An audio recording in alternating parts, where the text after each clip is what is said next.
Jadi bila seseorang menghadap hatinya kepada Allah Subhanahu wa taala, maka kita ke manakah dikatakan kita sempurna menghadap kepada Allah Subhanahu wa taala? Sempurna hati kita menghadap kepada Allah Subhanahu wa taala bila keluar semua yang lain daripada Allah Subhanahu wa taala. Dan bila benar-benar hati kita keluar yang lain daripada Allah Subhanahu wa taala, maka tidak ada bahasa yang boleh kita ungkapkan perasaan itu macam mana. Tak dapat kita nak ungkapkan perasaan macam mana. Kita kata.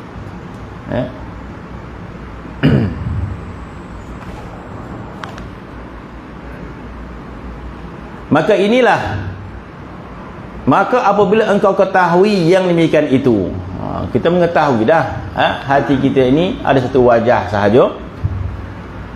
Maka apabila engkau ketahui demikian itu, maka hadapkanlah olehmu akan hatimu itu kepada Allah. Kita pun dah ikrar dah dalam salat, wajjahtu wajhiya lillazi fataras samawati wal ard. Wajjahtu wajhiya lillazi, aku hadapkan wajahku. Wajah di sini adalah wajah hati, bukan wajah muka. Wajah muka kita menghadap ke kiblat al-musyarrafah. Badan kita menghadap ke kiblat, tetapi kalau dalam sembahyang kita ingat yang lain daripada Allah, kita tidak menghadapkan wajah kita kepada Allah. Wajah ini kita hadapkan wajah kepada Allah. Dalam doa iftitah tu dia tak sebut kita hadapkan wajah ke kiblat. Dalam iftitah sebut kita hadapkan wajah kita kepada Allah. Jadi apakah Allah ada sebelah kiblat? Kita menghadap kiblat, kita menghadap, bermaksud kita menghadap kepada Allah. Bila kita menghadap ke belakang ni, tak menghadap kepada Allah, mana mungkin sebegitu. Allah Subhanahu wa taala tidak memiliki arah depan, belakang, timur, barat. Jadi apa maksud kita hadapkan wajah kita kepada Allah?